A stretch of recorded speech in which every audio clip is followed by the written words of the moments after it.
Assalamualaikum warahmatullahi wabarakatuh. Selamat datang anak-anak pada mata kuliah Biologi Seluler dan Molekuler. Pada kesempatan kali ini kita akan membahas topik terkait rekombinasi DNA bagian kedua.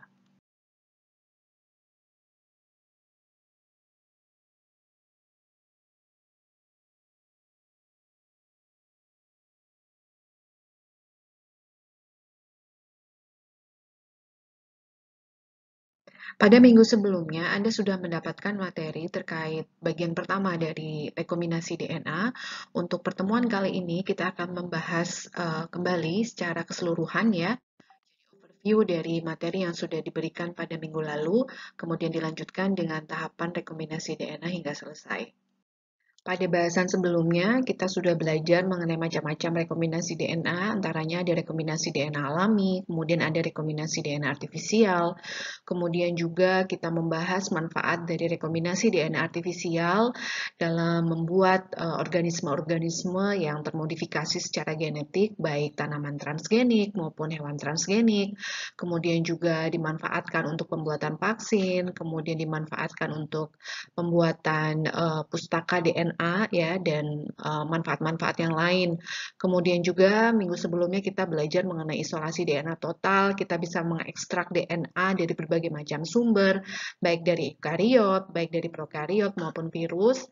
Kemudian kita membahas perbanyakan gen atau cloning ya dengan bantuan organisme ya atau bakteri. Kemudian yang terakhir adalah kita sempat belajar mengenai restriksi atau pemotongan ya. Yang dimaksud dengan cloning gen, kita ulang sedikit ya, adalah suatu rangkaian proses untuk menghasilkan sejumlah organisme atau klon yang memiliki informasi genetik yang identik. Jadi tujuan daripada proses cloning adalah untuk membentuk atau memproduksi organisme yang kita sebut organismenya itu sebagai klon karena merupakan hasil dari proses cloning ya, yang tentunya informasi genetiknya adalah identik atau sama dengan induknya. Ada berbagai macam tahapan, tentu saja yang pertama adalah isolasi genom. Jadi kita melakukan proses ekstraksi untuk mendapatkan DNA total, bisa dari bakteri atau bisa dari tanaman, hewan ataupun virus ya. Jadi sumbernya tentu saja dari sel makhluk hidup gitu. Kemudian setelah kita mendapatkan DNA totalnya, tentu saja tujuannya adalah untuk melakukan perbanyakan dari DNA target, maka kita menggunakan proses yang dinamakan dengan polymerase chain reaction atau PCR di proses perbanyakan DNA target ini, gitu kan. Kemudian tentu saja kita memerlukan plasmid ya, yang mana plasmid itu harus terlebih dahulu dipersiapkan ya. Pada saat kita mau menggabungkan DNA target kepada plasmid, tentu saja perlu adanya proses pemotongan atau restriksi, sudah dijelaskan di minggu yang lalu ya. Nah, pada saat kita menggunakan enzim restriksi, tentu saja harus sama antara enzim restriksi yang digunakan untuk memotong plasmid dengan enzim restriksi yang digunakan untuk memotong DNA target. Sehingga ketika dilakukan proses ligasi atau penggabungan, itu akan bisa menempel atau akan bisa menggabung. Baru kemudian nanti hasil dari proses ligasi atau produk ligasi ini akan kita masukkan ke dalam organisme lain ya, biasanya bakteri gitu ya.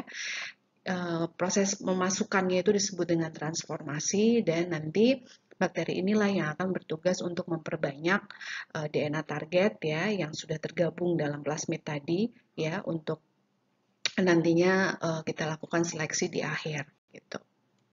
Nah, karena kita di minggu yang lalu sudah membahas 3 tahap sebelumnya, maka di bagian kedua ini kita akan fokus kepada ligasi, transformasi, dan seleksi sel transforman. Nah, apa yang dimaksud dengan ligasi? Ligasi adalah suatu proses yang dilakukan untuk menggabungkan 2 atau lebih molekul DNA yang memiliki pola pemotongan yang sama, makanya kita harus pakai enzim restriksi yang sama ya, kata kuncinya, dan basa nukleotida yang saling komplementer, yang saling cocok gitu, yang saling bisa bergabung gitu ya. Nah, di sini ada 2 atau lebih molekul DNA, ya artinya kita pakai plasmid satunya dan satunya lagi adalah DNA target. Nah, enzim yang digunakan untuk menggabungkan ya itu disebut dengan enzim DNA ligase. Enzim ini bekerja dengan membentuk ikatan hidrogen antara basa-basa nukleotida yang saling komplement dan ikatan fosfodiester sehingga akan dihasilkan suatu molekul DNA dengan 2 untai yang utuh. Jadi tugasnya adalah ini membentuk ikatan hidrogen dan ikatan fosfodiester sehingga akhirnya bisa bergabung ya 2 molekul DNA tersebut. Nah, di slide ini ada gambar bagaimana ikatan hidrogen dan ikatan fosfodiester terbentuk ya. Sebagai contoh, pada saat Anda memotong DNA dengan menggunakan enzim reaksi yang pola pemotongannya adalah blend end, artinya adalah simetris ya antara satu dengan yang lainnya, gitu ya. Makanya ketika kita tambahkan dengan DNA ligase ya, ini yang warna biru katakanlah ini adalah DNA target, kemudian yang warna merah ini adalah bagian DNA dari plasmid ya. Kalau mau digabungkan, tentu saja ini harus menggabung atau menyatu. Jadi dari TGAA itu harus bergabung dengan AC, GC, TGC, dan seterusnya gitu. Nah, disitulah peran daripada enzim DNA ligase untuk menstimulasi pembentukan ikatan hidrogen maupun ikatan fosfodiester. Begitu juga pada saat kita menggunakan enzim reaksi yang pola pemotongannya juga sticky end atau runcing, itu pun juga sama ya prinsipnya. Jadi dia akan membentuk ikatan fosfodiester dan ikatan hidrogen di antaranya sehingga pada akhirnya bisa dua atau lebih molekul DNA itu bisa bergabung atau menyatu. Kemampuan enzim DNA ligase dalam menggabungkan molekul DNA yang telah terpotong berbeda antara molekul DNA berujung runcing ya atau launching sticky end dan berujung tumpul atau blend end. Sticky end lebih efisien karena ikatan hidrogen yang terbentuk akan membentuk struktur yang kokoh, tapi kalau blend end kurang efisien karena enzim ligase tidak dapat memegang ujung-ujung tumpul sehingga diperlukan suatu kesempatan kedua molekul tersebut berdekatan sehingga akan terbentuk ikatan fosfodiester. Oleh karena itu dibutuhkan molekul DNA yang lebih besar konsentrasinya pada ujung tumpul gitu. Jadi pada saat kita menggunakan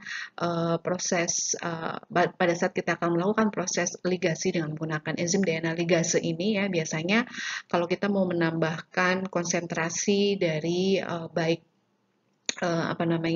DNA target maupun plasmid, kalau kita pakai pola pemotongan yang blend end itu biasanya kita tambahkan konsentrasinya lebih besar, tapi kalau sticky end itu tidak lebih besar daripada DNA ligasenya. Kemudian setelah proses ligase selesai ya, yang pada akhirnya kita mendapatkan produk ligasi ya, di mana DNA target bergabung dengan plasmid. Tahapan berikutnya adalah kita melakukan proses transformasi, yaitu proses pemaparan atau pemasukan produk ligasi tadi kepada sel inang yang dapat terjadi secara alami. Nah, sel inang ini kita biasanya gunakan bakteri. Nah, bakterinya ini nanti akan kita kultivasi atau kita kembang biakan gitu, sehingga dia akan bereproduksi. Yang tadinya sedikit akhirnya menjadi banyak. Nah, di sini prinsip cloning ini yang dimaksud dengan prinsip cloning itu ada di titik ini gitu ya. Jadi dengan kita mengkultivasi sel inang yang mana sel inangnya itu sudah kita masukkan produk ligasinya, otomatis kita juga akan memperbanyak produk ligasi itu sendiri karena kan sel inang dimasukkan dengan produk ligasi. Nah, sel inangnya kita kembang biakan atau kita perbanyak sehingga produk ligasi yang ada di dalam tubuh sel inang itu juga otomatis akan uh, apa namanya berganda atau berlipat ganda gitu ya. Nah, pada cloning transformasi dilakukan untuk memasukkan molekul DNA rekombinan ke dalam sel inang yang dinamakan dengan transformasi itu adalah proses pemasukannya. Nah, proses pemasukannya itu kan kita lakukan dengan sengaja ya, makanya disebut sebagai artificial transformation gitu.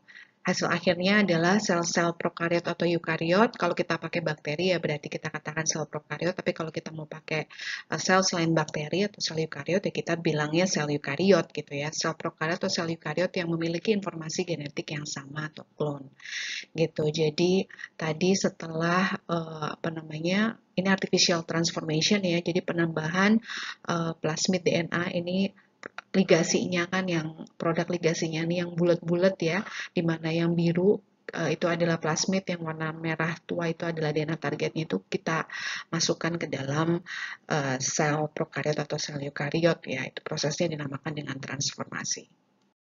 Nah, sel inang untuk tujuan dari cloning ini tuh banyak banget ya, sangat beragam. Kita bisa pakai prokariot yang berupa bakteri atau kita bisa pakai organisme eukariot. Biasanya kita pakainya yeast kalau eukariot.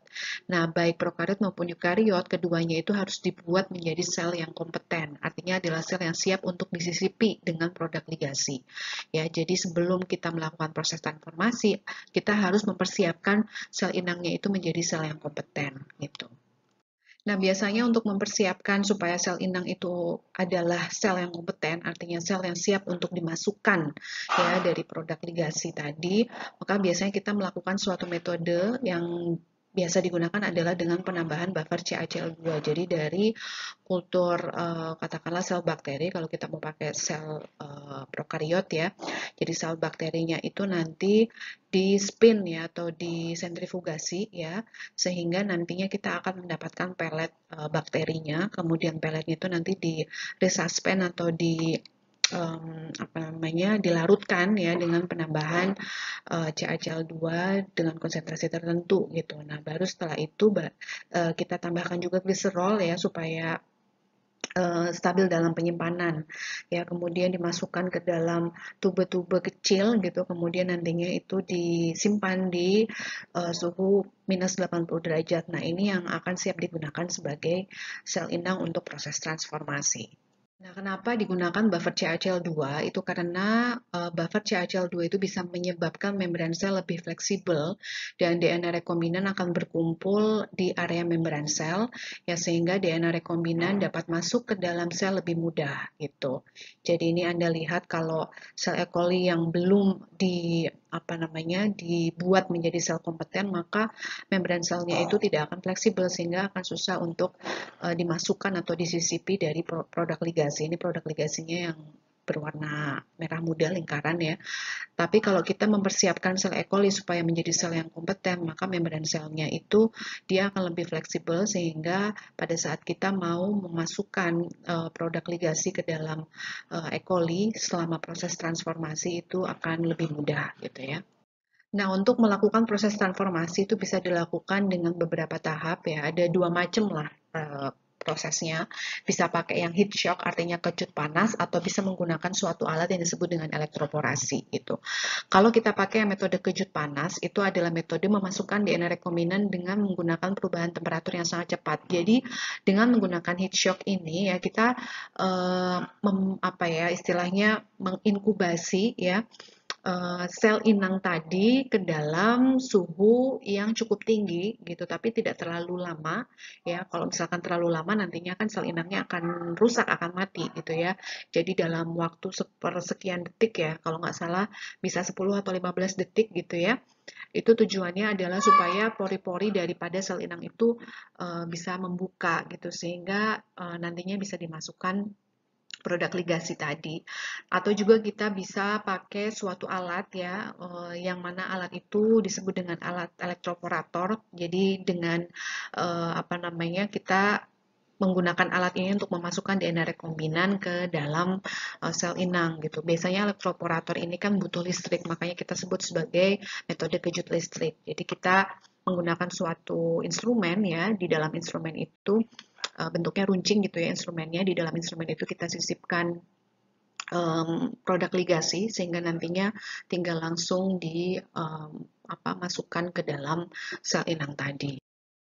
Nah, pada saat kita menggunakan metode heat shock ya, sel inang yang sudah kompeten tadi, kemudian nanti dimasukkan ke dalam suatu water bath ya, yang suhunya itu cukup tinggi sekitar 42 derajat, itu kita diamkan di situ selama 30 detik ya. Tidak boleh lebih dari 30 detik ya, karena nanti kalau lebih akhirnya terdenaturasi si sel inangnya tadi gitu. Nah, baru setelah kita masukkan ke dalam water bath yang suhunya tinggi selama 30 detik tadi, nantinya kita langsung diamkan atau kita dinginkan ya, langsung didinginkan ke dalam suatu cawan atau beker glass yang sudah diisi dengan es sebelumnya gitu. Nah, dengan metode kejut listrik itu kita juga prinsipnya sama. Kita masukkan ke dalam, kita masukkan ya sel inang tadi ke dalam suatu instrumen, kemudian dikejutkan dengan listrik, terus baru setelah itu didinginkan langsung ke dalam beker gelas yang berisi es ya. Nah, pada akhir dari proses cloning itu kita perlu melakukan seleksi dari sel rekombinan. Ya, medium seleksinya itu disesuaikan dengan peta plasmid yang kita gunakan gitu, ya. Nah, tadi saya sampaikan bahwasannya medium seleksi itu tergantung dari plasmid atau vektor ya. Makanya kalau kita pakai contoh plasmid itu adalah PUC18 yang punya gen ampicillin resisten ya, maka kita bisa menggunakan medium seleksi yang ditambahkan dengan ampicillin ya, dengan antibiotik ampicillin sehingga kita bisa membedakan mana sel inang yang sudah tersisipi plasmid, mana sel inang yang belum tersisipi plasmid. Tentu saja sel inang yang sudah tersisipi plasmid dia akan resisten terhadap ampicillin, artinya dia akan hidup di media tersebut. Sementara sel inang yang tidak tersisipi dengan ampicillin tentu saja dia tidak bisa hidup di dalam medium seleksi tadi, gitu ya. Kemudian kita juga bisa menggunakan gen selektif selain gen resisten antibiotik ya, kita bisa pakai gen selektif untuk perbedaan warna koloni kalau plasmidnya itu mengandung gen lakset gitu ya. Jadi kita bisa membedakan ya koloni biru putih gitu. Jadi kalau yang mengandung dengan lakset itu nantinya dia bisa kita bedakan warnanya. Nah, untuk slide ini kita akan membahas ya dua macam seleksi sel transforman. Bisa pakai seleksi dari sifat resistensi antibiotik atau bisa pakai berdasarkan seleksi koloni biru putih. Nah, itu semuanya tergantung dari plasmid yang kita gunakan. Di sini kita contohkan, kita pakai plasmid PIC18, di mana kebetulan PIC18 ini punya dua penanda. Ya, yang pertama adalah gen ampicillin resisten, AP ini adalah ampicillin, R-nya ini adalah resisten. Jadi artinya kalau kita masukkan sel inang ya, kita masukkan PUC18 ke dalam sel inang, maka si sel inang itu akan memiliki sifat resisten terhadap ampicillin ya. Atau juga kita bisa gunakan sifat dari gen lakset ini gitu ya. Nah, kalau gen lakset ini makanya kita pakai seleksi yang biru putih karena dengan adanya gen lakset ini ya dia bisa mendegradasi medium yang ada substrat X galaktosa dan IPTG ini sehingga koloninya itu akan berubah warna gitu ya. Nah, untuk yang seleksi resistensi antibiotik ya, ini kita pakai ampicillin resisten, maka mediumnya itu harus kita tambahkan dengan antibiotik ampicillin sehingga sel inang yang tersisipi plasmid PUC18 atau yang tersisipi produk ligasi, di mana produk ligasinya itu adalah pakai plasmid PUC18 ini, maka dia bisa tumbuh di dalam medium yang mengandung antibiotik ampicillin. Sementara sel inang yang tidak punya plasmid PUC18 itu dia tidak bisa tumbuh di dalam medium yang mengandung antibiotik ampicillin. Nah, di sini kita bisa melakukan penyeleksian, membedakan mana inang yang ada produk ligasi dengan mana yang inang tidak tersisipi produk ligasi. Nah, sementara kalau kita pakai seleksi yang biru putih dengan mengandalkan sifat yang berasal dari adanya gen lakset di dalam plasmid, ya mediumnya itu harus kita tambahkan dengan substrat X galaktosa dan IPTG. Nah, dengan sel inang yang tersisipi dengan PIC18 ini, dia akan punya sifat yang berasal dari gen lakset ini, di mana dia bisa mendegradasi si substrat di dalam medium tadi sehingga koloninya itu akan berubah warna. Koloni yang tidak dapat mendegradasi substrat itu warnanya akan biru, tapi koloni yang bisa mendegradasi substrat itu warnanya akan putih. Maka kita tidak akan ambil yang warna biru, tapi kita akan ambil yang warna putih. Maka metode ini disebut dengan blue white screening karena sifat ini merupakan sifat yang berasal dari gen lakset di dalam plasmid PUC18. Nah, plasmid itu kan bermacam-macam, tidak hanya PUC18, ada plasmid PET25B, ada plasmid PET18, ada plasmid PET25A, yang mana itu akan berbeda karakteristik atau ciri khasnya.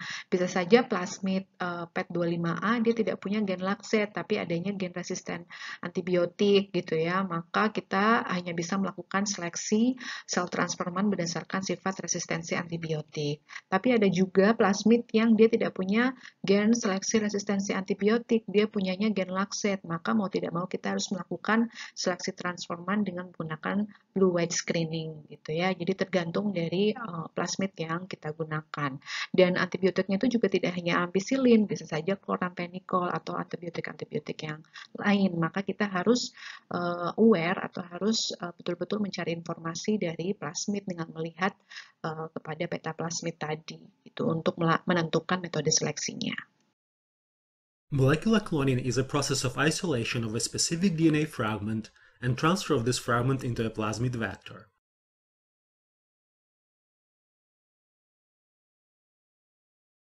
As a part of a plasmid vector, the DNA fragment could be easily amplified, sequenced, stored for long periods of time, and used for gene expression and other functional studies.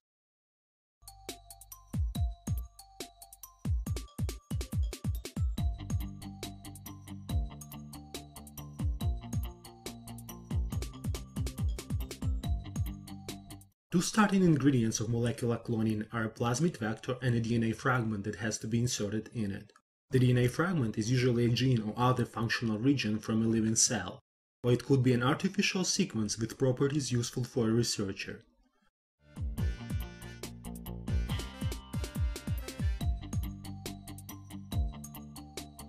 Plasmid vector is a circular piece of DNA that could be easily amplified in E. coli, stored for long periods of time, and easily manipulated in a test tube.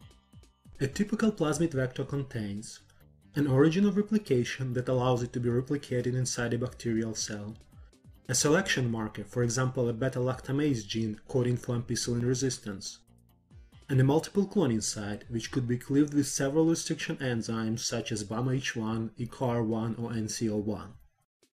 In many vectors, the multiple cloning site is surrounded by sequences of promoter and terminator that guide expression of inserted genes after the vector is introduced inside a cell. To be used for molecular cloning, both vector and insert DNA are treated with restriction enzymes that cleave double-stranded DNA molecules, producing overhanging single-stranded nucleotide tails.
After their ends have been prepared with restriction enzymes, vector and insert are combined together, and another enzyme called DNA ligase is added to the mix.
And while complementary base pairing of single-stranded overhangs brings the ends of vector and insert together, the DNA ligase fuses them into one intact DNA molecule.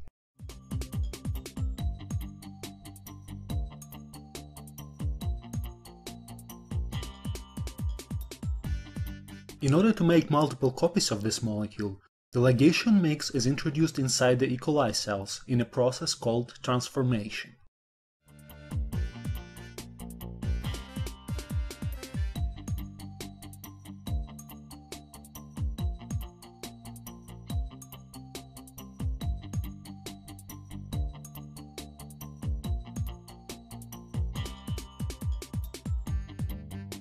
During the transformation, the cell DNA mixture is kept on ice and then exposed to 42 degrees Celsius.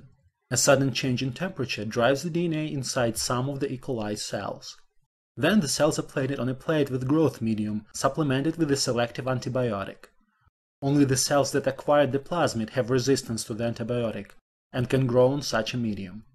After overnight incubation at 37 degrees, each transformed cell produces a colony of identical cells, oftentimes called a clone.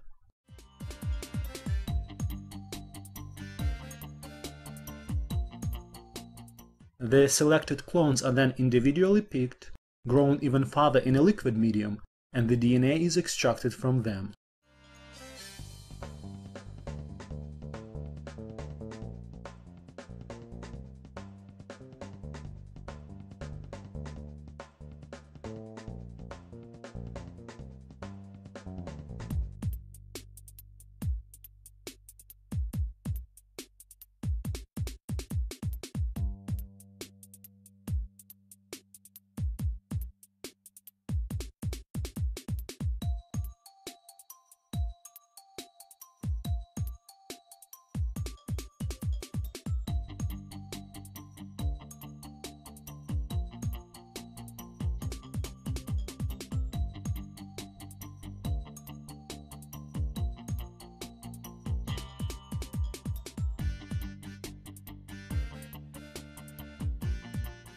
So, in the process of molecular cloning, a DNA fragment that represented a tiny fraction of cell genome is integrated into a bacterial plasmid.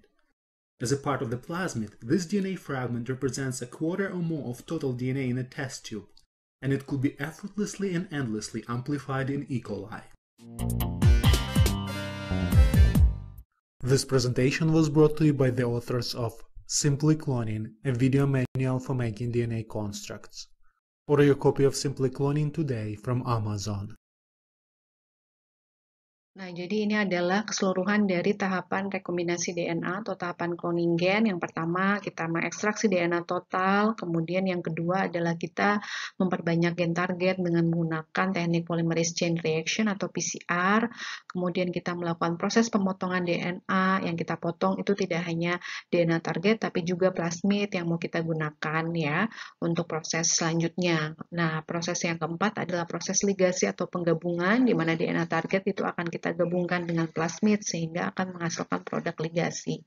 Nah, produk ligasi ini akan kita masukkan ke dalam sel inang melalui proses transformasi, bisa dengan heat shock atau bisa dengan elektroporasi ya, tergantung metode yang kita pilih. Nah, kita juga harus mempersiapkan dulu nih si sel inangnya supaya menjadi sel yang kompeten dengan penambahan CaCl2 tadi ya. Kemudian kita melakukan proses seleksi tergantung dari plasmid yang digunakan ya, maka kita harus mengetahui dulu peta plasmidnya. Kalau pakai yang resistensi antibiotik berarti kita bisa menggunakan seleksi antibiotik, tapi kalau pakai sifat dari gen lakset tadi maka kita bisa menggunakan seleksi biru putih. Nah, kalau pakai seleksi yang antibiotik, medianya harus ditambahkan dengan antibiotik, tapi kalau pakai seleksi biru putih ya medianya ditambahkan dengan substrat X galaktosa tadi dan IPTG gitu ya. Nah, itu kira-kira ya untuk tahapan dari rekombinasi DNA secara keseluruhan. Mudah-mudahan Anda mengerti. Jika ada yang ditanyakan, Anda bisa menanyakan langsung kepada saya. Terima kasih anak-anak. Saya tutup perkuliahan hari ini. Wassalamualaikum warahmatullahi wabarakatuh.